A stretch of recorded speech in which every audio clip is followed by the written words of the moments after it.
Lincoln McCardle is here with us today. How you doing, Lincoln? Pretty good, man. How's your day going? My day is going pretty well, man. Pretty well. How's your day going? Good, man. Nice and sunny down here in Summerside. What's it like up in Charlotte? Kind of nice up there. Yeah, it's getting warmer. It's getting warmer in yeah, it's Yeah, getting warmer in Canada. big time, man. Big Spring's time. coming. Yeah, spring's one of my favorite times of the year, man. So you reached out and you wanted to share your story, and you're doing some good things, and we can just jump right into it wherever you like. Yeah, man. Well, yeah, I'm just want to reach out for my story, man. I know a lot of people on PI live in the same lifestyle that I once lived and have gotten out of. And I know a lot of people are shy with trying to ask for help, and they feel ashamed and to ask for help. And that was me for the longest time. I thought I was a great person. I didn't need any help. I thought I was meant for the life that I was chose, and chose to be a drug user, a drug dealer, just doing dumb stuff for so long. And I never thought that I needed help. So now I'm trying to be a youth worker right now. So I'm trying to be the person that I needed whenever I was that age. Maybe if I could help one kid in my life, that would be great, man. And like growing up, I went to lots of youth centers. I was in and out of the youth center from 16 to 18, like pretty repeatedly in rehab programs and stuff. And so I just want to be able to like help one kid out to decide that that's not the lifestyle that he wants to choose pretty well, because it's not for people. It's not a lifestyle that everybody wants. It's a pretty tragic end to a lot of people's lives whenever they get fucked up in the dope game for too long. For sure, man. Yeah, I think that's really awesome. I think that's beautiful that you want to kind of give back and help others to get out of that lifestyle and that cycle, I guess. Where did it start for you? When did you start getting into this lifestyle? And I would say realistically, like I started using drugs at 13, but I would say that I probably chose the lifestyle at around 11 or something. That's whenever I started like just being really bad in school and just like being a menace pretty well. And then me and my parents split up at a very young age. I got alcoholism that runs pretty deep in my family. And then my parents split up, and then I was with my mom, and we went to school at Inglewood out in Crabo. And then I failed grade 7 because I kept getting suspended. And then we moved to Summerside by the following year of grade 7. And then that's whenever I really started to smoke and do drugs and stuff. And then it didn't take too long after that. As soon as I started smoking like little bits with random people off the bus and stuff, I just kind of went straight into smoking dope 24/7. And then my life just started spiraling completely out of control at that time. Right. And I don't mean to back you up, but so what sort of things, what sort of like behaviors and stuff were you doing at school to get suspended? And like I was a big bully, man. There was one kid, man, and I still to this day I think about this guy, man, frequently. I actually ran into him at a Bluefield prom party one time whenever I grew up a little bit, and I like apologized to him and stuff. But I used to just pick on this one kid just terribly. As you can tell by me talking right now, I got a speech impediment. So I got picked on quite a bit growing up because of that. And that's no excuse by no means. And I should not have been bullying somebody else to like take away with my own pain that I was experiencing by being bullied. But I did that anyways. And that's just kids will do that all the time. You know what I mean? There's never gonna come a stop to that. It's just a sad realism way to look at life. So I started doing that, and then I got suspended a bunch. And they put me in this little hallway in my school. I never realized how much of a role that this may have played in my life until now, whenever I had like getting referred to like a school psychologist type deal. But they stuck me in a room in my school, or in like a hallway, just like a long, straight white hallway in the back of the school. They stuck me down there for like 6 months of the year because I was just being bad. So they thought that was how I could get my work done. Never really realized till recently that probably actually really negatively affected my learning ability and like my social skills and stuff like that, just by being stuck in that hallway for so long. Yeah, like the isolation. So were you there most of the day? Yeah, I was in there for the whole day. And I'd get Really? recess. I'd get half an hour recess, and then 6 hours after that and before that. It's like jail. Yeah, and it was. And then it was soon as I turned into the age where I could go to the youth center, I started actually going to a youth center, like in a jail pretty well. So it's like at a young age, I was kind of institutionalized almost. But I Yeah. got out of that now, so it's a good thing. Yeah. So when you say like you're kind of like deflecting that pain or pushing that pain onto someone else, was that um because of your speech impediment? Was there like other things going on where you felt like this energy, this Negative stuff in my life. I would yeah, definitely since I was my parents split up whenever I was 6, and at that time I didn't see what was going on. I'm so yeah, happy that that happened now. Like my mom is an amazing woman. My dad's an amazing man too. He was just a sick man, and so at that time I didn't really see what was going on. I had no clue. So I thought that my mom was a bad person for splitting up my right, family. So I think that in turn also kind of played an effect on it because I right, was just kind of hating on the world and stuff. And I might have been taking some of my dad's traits at that time too, and probably doing that a lot. right, right. So so where does it go from there? So you're getting suspended a lot, and then you said you were held back grade 7, and that's when you started Yeah, I got held smoking. back to grade 7, and then we moved to Summerside because my mom didn't want to keep me there just because she figured it would look bad being getting held back and stuff. So we moved into Summerside, and then pretty well instantly, I think, whenever we moved to Summerside, I lived in McQuaid Court, and there was a lot of people in there that smoked and stuff. So instantly, I started smoking. I smoked like cigarettes and weed and stuff whenever I lived out in Inglewood too, and but like just like once or twice maybe.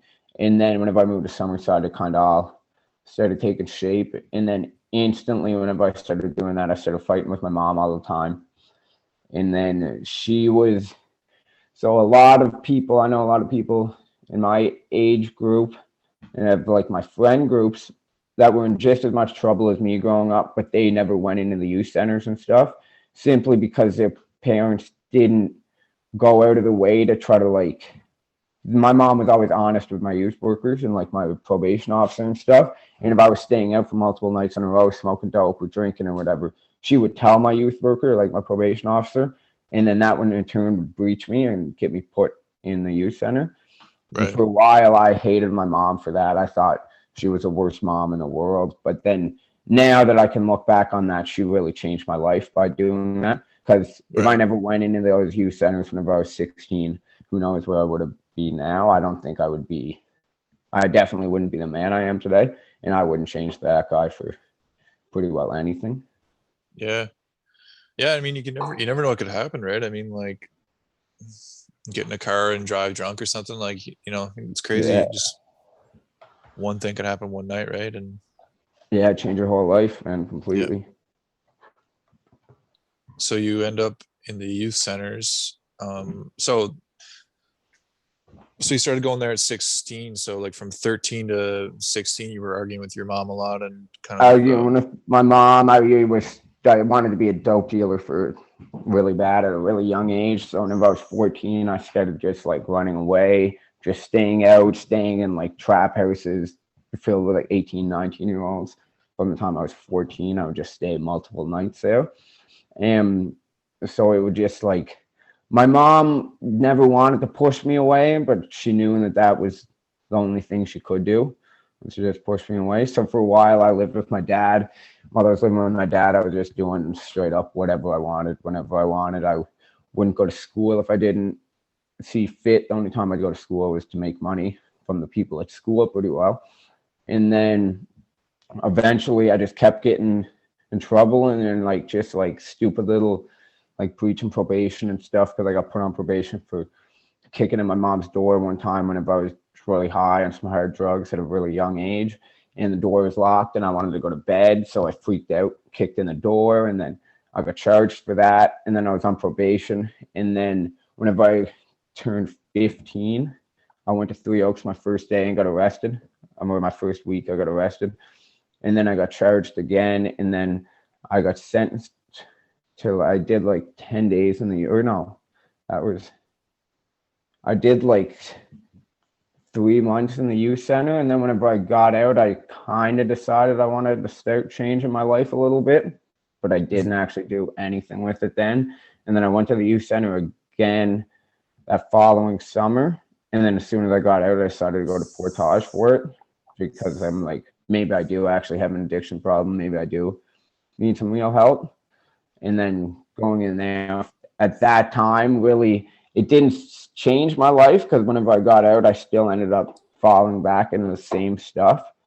But going in there really helped me to like realize different things on my life, on like what made me want to do drugs and like how I could not do drugs.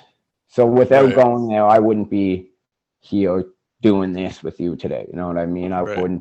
I would still be doing drugs probably somewhere because I Right. wouldn't know how to actually fix my problems or Yeah. start to fix my problems. Understand why you're doing these things, right? Yes, exactly, man, exactly. What was Sorry, it that like? just kind of it's go. I'm kind of going all over the place a little bit, and like I said, Oh, no first worries at all. first time doing one of these, so I'm kind of a little bit Yeah, nervous, a little bit wild, but of course. Yeah, no worries, man. Yeah. So what was it like when going to the youth center for the first time? going to youth center first time, man, I felt embarrassed as shit because my cousins, I actually have cousins and uncles that work there, and whenever you first get admitted in there, you got to get like strip searched by the admission and discharge people, and my cousin was the first person I seen whenever I walked in those doors. So my cousin, who's I think he's like 10 years older than me, his little baby cousin, he has to strip search him now because he's going to the youth center. And the first time going in there, I was embarrassed by that at first. I was ashamed that I was like putting my family through that, but that was a brief feeling because within my 36 days in there, my first time, as soon as I got out, I was out for a week and I went right back in. My first time in there was super hard because it was my first time not doing drugs in 3 years pretty well every day, and like just as soon as I'd wake up. So for my first 2 weeks, man, I wasn't eating. I was sick. I was coughing up like big chunks of black stuff, and like I was just being hateful to all the workers in there, just because I was coming off a bunch of drugs and stuff too. I was withdrawing. I was mad that I was locked up. But if myself today could go back and tell myself of whenever I was 16, like this is your best spot to be right now, I would love to be able to do that. Um, yeah, going in there was hard, but in the long run, it was really the best because it taught me like stuff like working out was really good for my mental health stuff. Because I never used to do that. I used to just sit around and do drugs all the time. But Right. now, go from the time I was 16 and whenever I got out, I would like actually try to stay fit for a little while, which in Yeah. turn definitely helped my mental health for a while. Right. But then it just always slowly takes a beating. Mental health So, does. so what kind of drugs like were you into Um, at that time, like before you went in whenever there? whenever I was from like 14 to 16, I used to eat ecstasy all the time. I say the joke all the time that me and my friends actually ate ecstasy out of style because now people don't do just straight up ecstasy anymore. So I'd say Mhm. that joke all the time. That's one of my going jokes. So I used to do that a bunch when I was really young, like 14 to 16. And another thing about doing all these drugs that if any kid watches this, to not do that type of stuff at a young age. I was eating all these drugs whenever my brain was developing at a young age. So Yeah. my brain actually developed with like holes in it. I have a bunch of holes in my brain, so it makes me have seizures sometimes. And that's like a direct impact from eating those hard drugs. It's while my brain was developing. Did you say you have seizures sometimes? Yeah. Yeah, I have seizures in the mornings. I haven't had one. What is it? April almost. That's April. April. I haven't had one in 10 months now. So that's pretty cool. But it's like, it's only from doing drugs and treating my body and my brain like shit while it was developing. Right. And have you got like scans like to see like the holes in your brain and stuff? Yeah, I've got them I got them out at my mom's house and stuff. But then again, whenever I was first going through that process of finding that stuff out, I was still doing drugs pretty frequently. So it's like I didn't really care. I didn't take any knowledge in from any of those branch scans or anything that the doctor has told me. But now I got another doctor's appointment May 10th or something like that. So then I'm gonna actually try to find out every single thing I possibly can about it, because I actually have my brain in a good spot now. Right. Yeah. So from 14 to 16, it was a lot of ecstasy. Yeah, ecstasy, and then 16 to what? How old am I?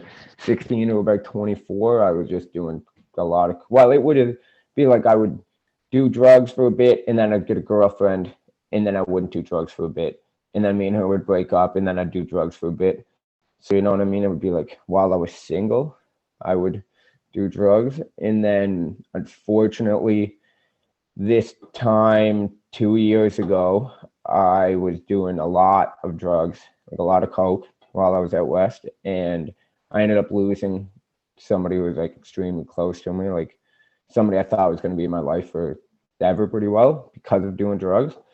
And you know, I was lying to her about doing them, and then she ended up finding out and breaking up with me. And I'm so thankful that she did. I was a piece of shit to that girl because of doing drugs, and because of that, it still took me a year to actually quit doing drugs after that happened. But now I have like a full year in. I got exactly 11 months. Yeah, I got exactly 11 months in today without doing any drugs. Like I still smoke weed, obviously, but I don't do any hard drugs anymore. And it's 11 months now. And that's like, that was a thing that probably helped me out the most, losing the person that I cared for that much because Right. of doing drugs. And now I Right. have no desire to ever go back to doing that shit again. I don't hang out with him too many people anymore because of that reason. I don't trust myself around them people enough yet. You know what I mean? Yeah. And how has that transition been? Like, I imagine like your whole social circles was kind of probably revolved around that. Yeah, for a very long time. So yeah, like I said, I don't do too much, man. I play video games now, man. And that's why I started a Twitch account, so people can like just random people can come hang out with me if they got something going on in their life. They want to reach out, find something out.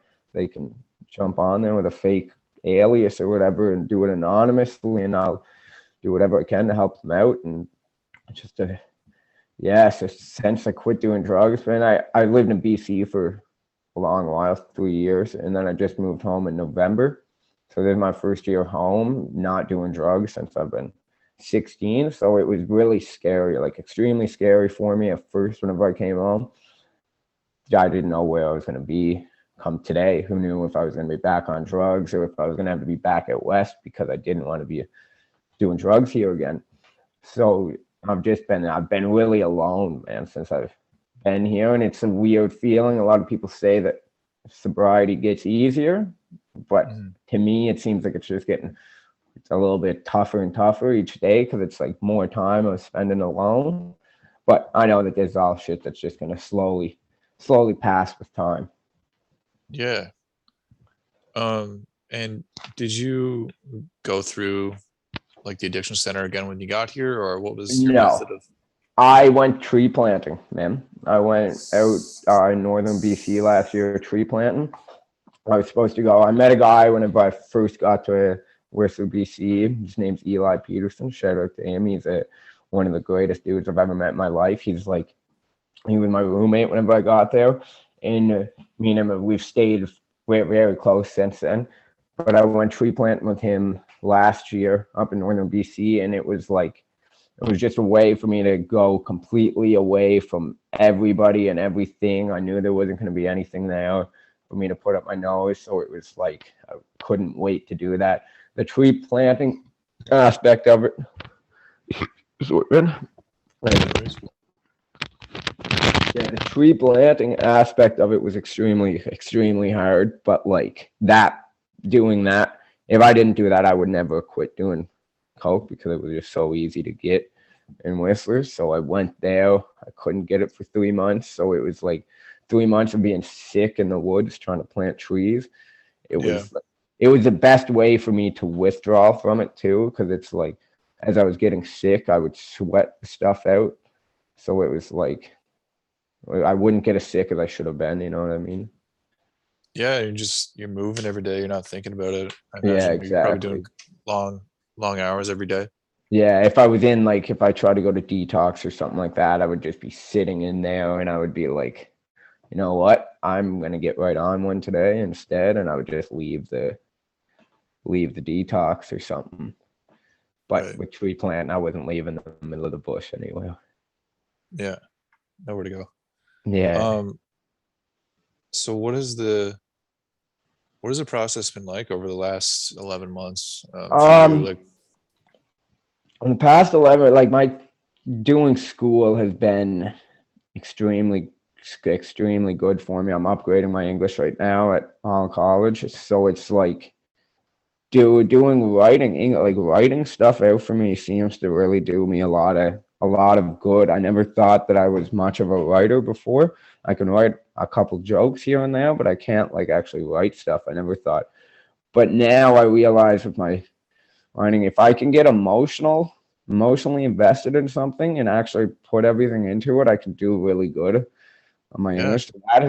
That has really helped my process since being here, because it's like one of those days where I'm just struggling. I'm having a shitty day. I'm alone. I'm bored here. I can just grab one of my projects that's due, and I can just get emotionally invested in that to deal with some of my demons that are trying to poke their heads up again, because they yeah, still poke their heads up all the time.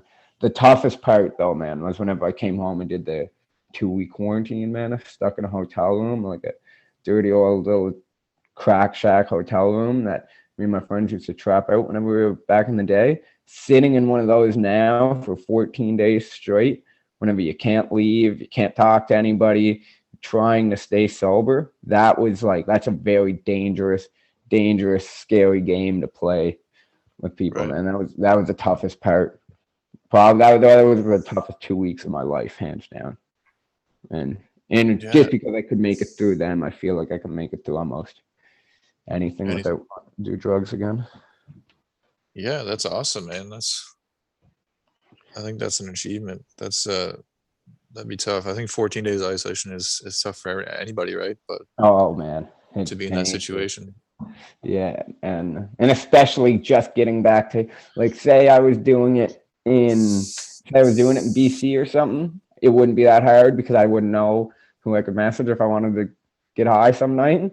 But sitting out there any night, if I wanted to, I could have just called up 20 different people and gotten something out there and had a bad night. But thankfully, I didn't do that. So that really has boosted my confidence a lot. I think back to those 2 weeks a lot of times whenever I'm struggling, man.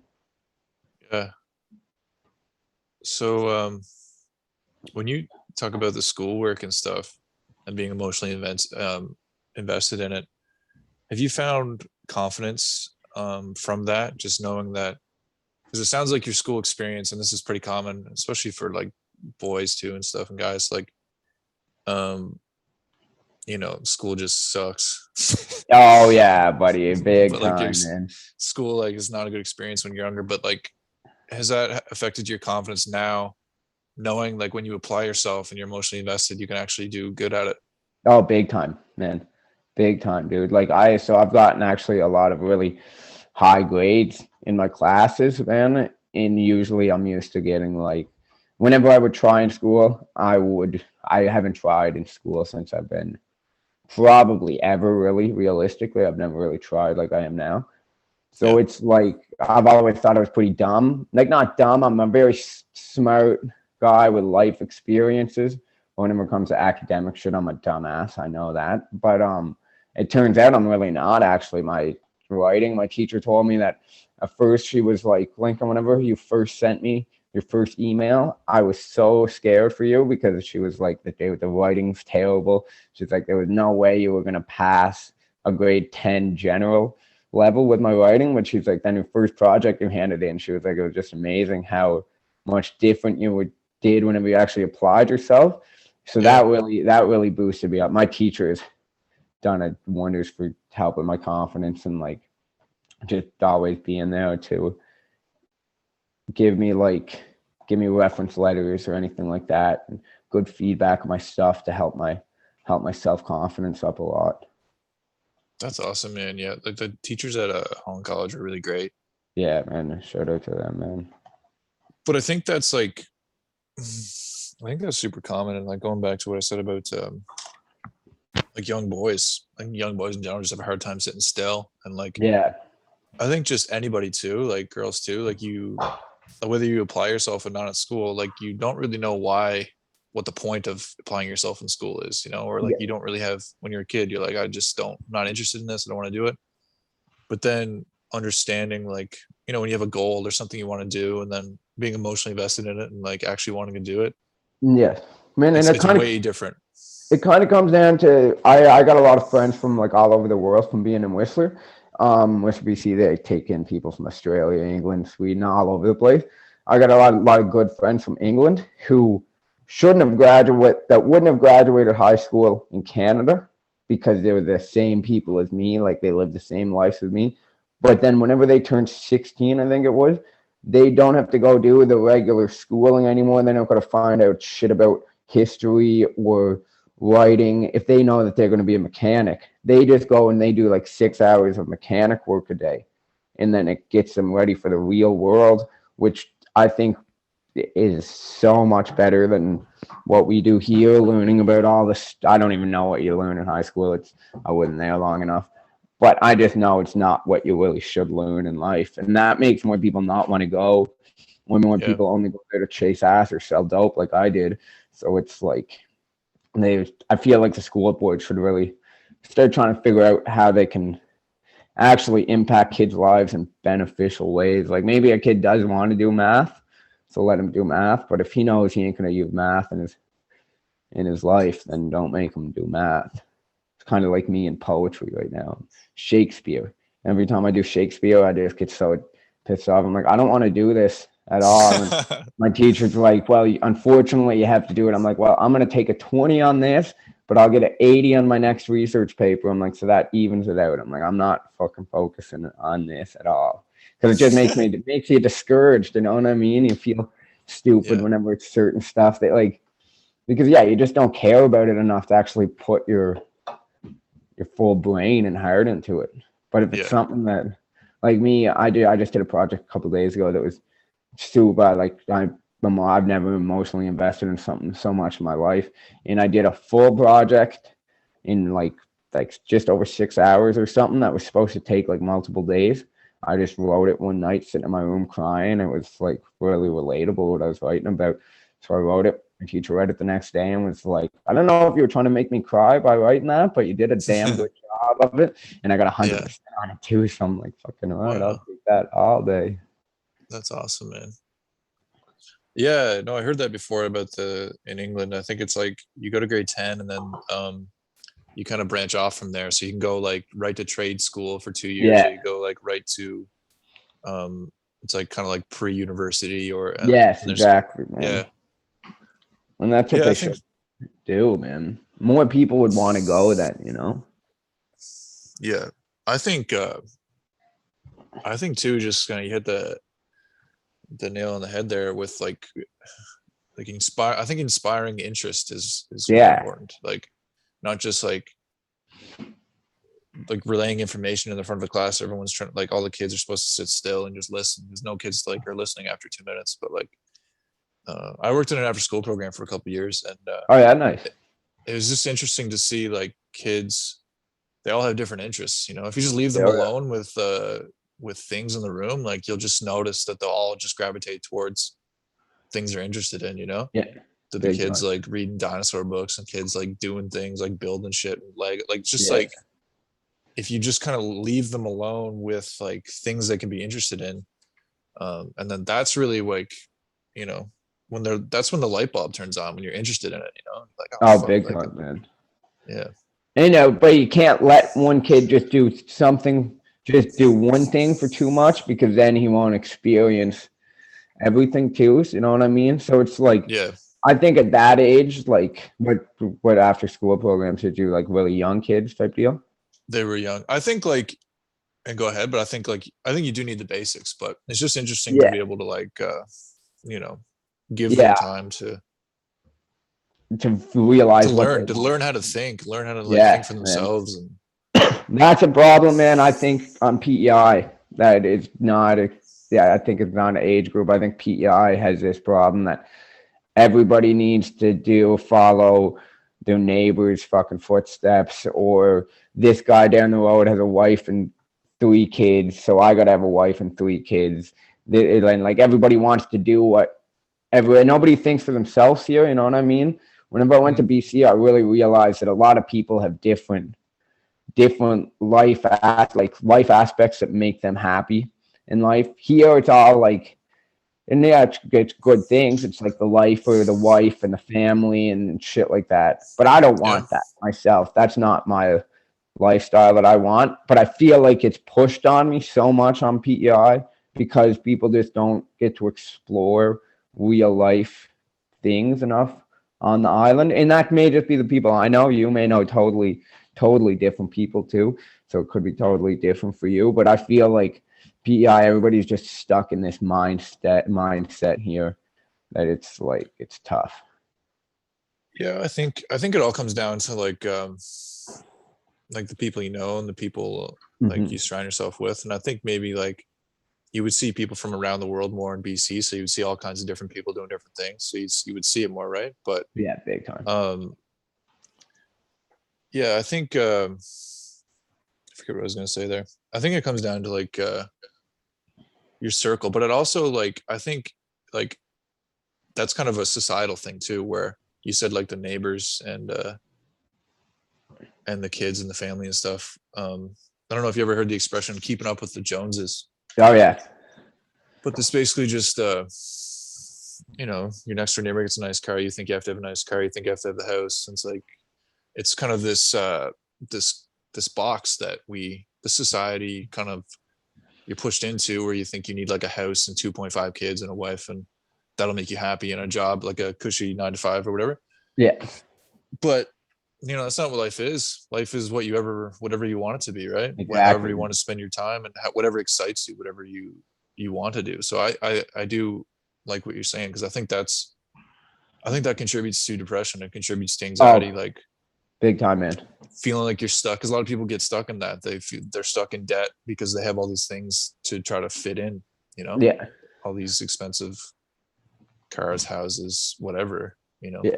Man, a career that they didn't want to do, but then it got pushed on them at 19. As soon as I left high school, the parents were like, "Well, why don't you become a fucking math teacher?" And then, buddy spends a whole bunch of money to become a math teacher, and he realizes as soon as he graduates, I don't want to do this. If I got to Yeah, teach kids math, I'm going to put a gun in my mouth and blow my brains out someday. So he yeah, can't do that. So he has to go in turn get more debt to get a different career, in which yeah, in turn leaves him more depressed because he's never has fucking money to yeah, do anything. So it's yeah, man. yeah, yeah. It's yeah. I think it's crazy how like just universities pushed because so Yeah, much on kids, because it's so hard to know. Like it's such a developmental age. Like you would know too, like from 18 to 24, 25. It's so you're barely even just finding out who you are around that age. exactly, man. Exactly. So like to say that like you have to figure it out, what you want at 18. I don't think university or college is a bad thing, but like just trying a lot of things, like Yeah, experience goes a long way. Just trying a lot of things, following your interests yeah. goes pretty I far, yeah, I have a opposed to ton just of jumping into job. something. I have a ton of job experiences doing like different trades and different labor jobs and stuff like that. And that's one of the reasons why is because I wanted to find something that I really enjoyed waking up to do before I was like, this is going to be my career. And I Right. never found that yet, man. So I'm hoping that it's going to be working with some little troublemaker someday in life, man. And I really think that that's what it's going to be for me, man. Yeah. Yeah. Have you ever been in that sort of situation, like work with kids in any way? So I volunteer at Generation XX sometimes, skate park down here, and Oh, okay.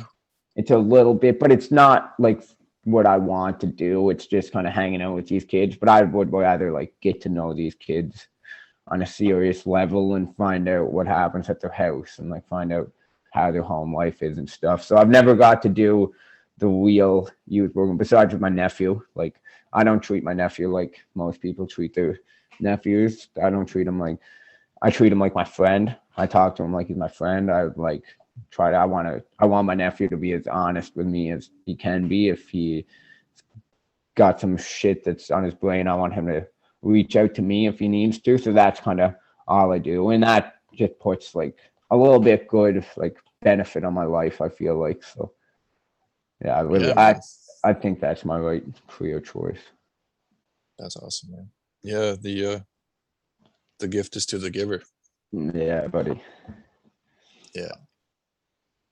That's awesome, man. Well, where can people find your Twitch account? What's the Yeah, man. If anybody on here that's watching this wants to play video games, man, and it's got a Twitch account, they can reach out to Shug_White902. It's like it's a play off of Suge Knight, the guy who used to work with Tupac or whatever. I seen him on a podcast one day, so I'm like, I'm stealing that. But yeah, it's on Twitch. I got Twitch, YouTube. My YouTube's got nothing on it right now, and Instagram, man. But if anybody wants to reach out there, if they got some shit going on, or if somebody's kids, they know their kids are into Twitch and they want their kids to have somebody positive to talk to on there, like gladly reach out, man. I'd love to have some people on there. I got no followers yet either. It's just a fun little pastime I got right now, man. But I would like to actually take it somewhere, man. I think it would be pretty cool to use my video gaming to actually benefit people. I'm not too bad at video games either, man, so it'd be fun to watch too sometimes. Yeah. What games you play? I play a lot of 2K, NBA 2K, and play GTA and Fortnite sometimes. I'm bad as hell at Fortnite, man, but my friend plays on a Switch, so we could go into Switch lobbies, and I just get to bully people around in them lobbies and win. So I do that, but yeah, I'm not very good at it, man.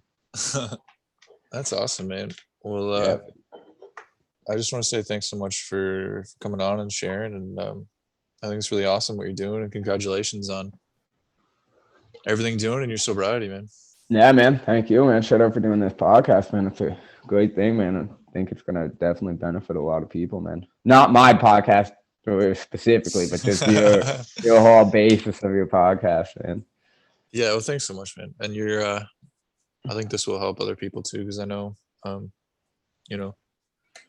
people are in similar situations, like you said. So. Oh yeah, man. Yes, my situation is pretty open too, and I'll go over my situation with anybody else who wants to pop on my Twitch and just say what's up, man. Just give me something to do for fun, man. You guys will help me just as much as I can help you out, 100%. So I'm going to send you some salts in the mail. We got 4 different kinds of salts from the Prince Edward Island Sea Salt Company here. Oh, yeah, nice, buddy. Nice. It's our sponsor. Man. So some nice cooking sauce there. 40% of all proceeds go to mental health programming on PEI. Oh, yeah, nice. So everybody go check out the Prince Edward Island Sea Salt Company. Man, that's another thing I'd like to just touch on right quick too, man. I hear a lot of people on PEI bashing the mental health work that we have here, but I went there a couple weeks ago. I had a lot of shit in my head. I just wanted to just go in and just put it off on somebody, man. Like just have somebody to talk to, and they really helped me, man. So I feel like a lot of people don't I feel like the hospitals and stuff. I guess I don't know about Charlottetown, but the Somerset Hospital did me a lot of good the time I went in there recently. So I would a lot of people, if they're having a bad time, just don't listen to everybody else who's bashing on the Somerset Hospital, and go in there and ask for help. Go in there and say that you got a lot of shit on your head and that you just need to talk to somebody, and they will do whatever they can to get somebody to listen to you. And that can actually take so much shit off your guys' shoulders. It's crazy. I really highly recommend a lot of people to do that. Yes, for sure. And I think I think the staff and the people there will do anything to help, and they're trying their best, right? Yeah, big time, man. Yeah, for sure, man. Well, thanks so much for sharing, man, and I hope you have a great day. We'll chat soon, and I'll definitely give your um channel a share. Right on, buddy. Everybody go Thank you, check them out man. Right on, man. Hey, I got a question for you too. We can stop the recording now if you want. But I just got a okay, question about the stand-up comedy, man. for sure. Where, Yeah, where do you I'll do just open mics and shit at?